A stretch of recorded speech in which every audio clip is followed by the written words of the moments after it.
ভারতীয় নৌবাহিনীতে যুক্ত হলো অত্যাধুনিক দেশীয় যুদ্ধজাহাজ আইএনএস মহেন্দ্রগিরি। প্রজেক্ট 17-র ষষ্ঠ স্টেলথ ফ্রিগেটটি দেশীয় প্রযুক্তিতে নির্মিত।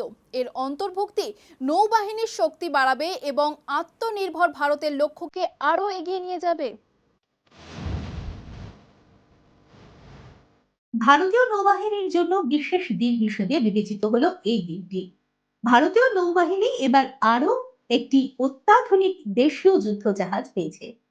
বিশাখাপত্তনমের নৌ ডকইয়ার্ডে আয়োজিত এক অনুষ্ঠানে প্রতিরক্ষা মন্ত্রী রাজনাথ সিং আনুষ্ঠানিকভাবে আইএনএস মহেন্দ্রগিরিকে ভারতীয় নৌবাহিনীতে অন্তর্ভুক্ত করেন। এই উপলক্ষে প্রতিরক্ষা মন্ত্রীকে গার্ড অফ অনারও প্রদান করা হয়। আইএনএস মহেন্দ্রগিরি হল প্রজেক্ট 17-এ নীলগিরি ক্লাসের ষষ্ঠ স্টেলথ ফ্রিগেট। এটি ভারতীয় নৌবাহিনীর ওয়ারশিপ ডিজাইন ব্যুরো দ্বারা ডিজাইন করা হয়েছিল।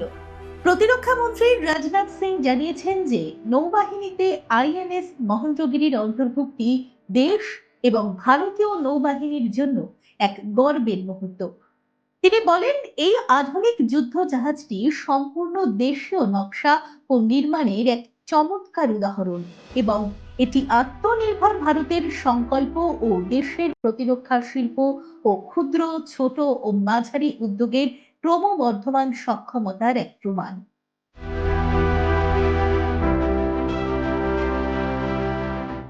আইএনএস মহেন্দ্রগিরিতে 75%-এরও বেশি দেশীয় উপকরণ ও প্রযুক্তি ব্যবহার করা হয়েছে। এই যুদ্ধ জাহাজ নির্মাণে একাধিক ভারতীয় সংস্থা এবং বিপুল সংখ্যক ক্ষুদ্র ও মাঝারি শিল্প প্রতিষ্ঠান অবদান রেখেছে। এর ফলে শুধু দেশের প্রতিরক্ষা শিল্প কাঠামোই শক্তিশালী হয়নি, বরং নতুন কর্মসংস্থানের সুযোগও সৃষ্টি হয়েছে। আইএনএস মহেন্দ্রগিরির নৌবাহিনীতে অন্তর্ভুক্তিকে প্রজেক্ট 17 কর্মসূচির একটি গুরুত্বপূর্ণ মাইলফলক হিসেবে বিবেচনা করা হচ্ছে। এই ক্লাসের অন্যান্য যুদ্ধজাহাজ ইতিমধ্যেই নৌবাহিনীতে অন্তর্ভুক্ত করা হয়েছে এবং মহেন্দ্রগিরির সংযোজন ভারতীয় নৌবাহিনীর যুদ্ধ সক্ষমতাকে আরো শক্তিশালী করবে।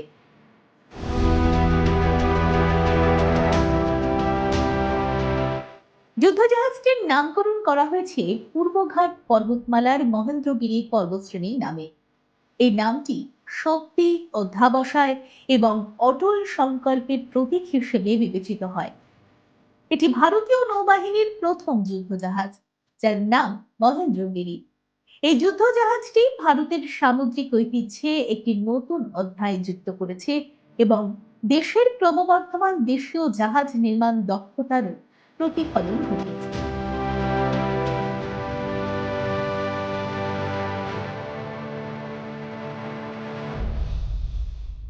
দেখুন এই সময়ের তথ্য ও চিত্র প্রতিদিন রাত 9টায় ও সকাল 8টায় শুধুমাত্র চ্যানেল 1-এ।